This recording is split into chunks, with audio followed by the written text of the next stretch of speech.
Good morning. I'd like to talk to you today about Strengths-Based Leadership, a book by Rath and Conchi back in 2009. It's about what makes a great leader and the people that follow them and why they follow them. My name is Cody Greenwood. I'll be doing the presentation.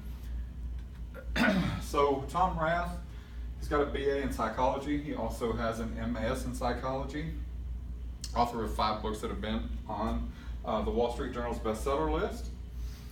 Conchi, on the other hand,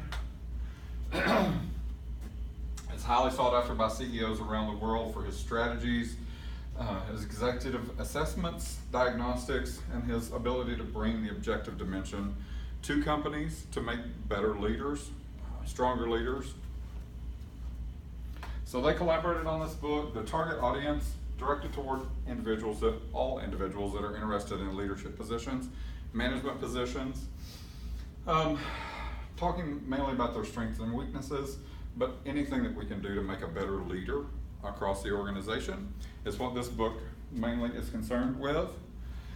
So the strengths of this book, it mainly talks about executing, influencing, building relationships as a leader, strategic thinking as a leader.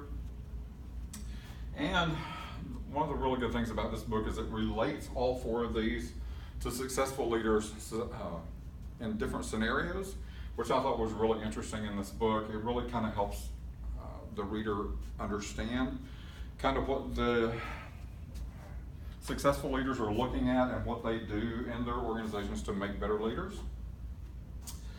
So what do we need from leadership? As followers, we need trust, compassion, stability, and hope.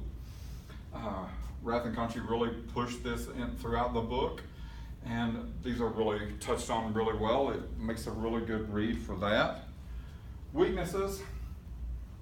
The only thing I can really say as a weakness is this, is that there's a lot of redundancy of the topics, but at least each theme is broken down into its parts to help you kind of understand what they're looking for and what they're looking at. But like I said, there is a lot of redundancy. It's really the only weakness throughout this book. I really like the book other than that, but when it breaks down, back in the additional topics, it breaks down each type of leader, all 34 of them, and it gets very, very wordy, very lengthy. But it really does help you understand why leaders think the way they do and act the way they do. Objectives. I believe that they achieve their objectives. They really focus on what makes a strong leader, what followers need from those leaders. There were strong practical ideas that related to strong teams, and I think team building, although there was a lot of redundancy, they really focused on teams and how best to lead teams as leaders and managers, and the ideas were presented very clearly. I think that anyone that's wanting to pursue a leadership role, or anyone that's been in a leadership role for years, would benefit from reading this book. It just kind of takes you back to the ground base and lets you kind of build on that. It gives you a little bit of an updated version of what followers are looking for and what leaders need to know. And learning is a lifelong process, as we know. References to go along with it. I also have handouts of the entire PowerPoint presentation for everyone.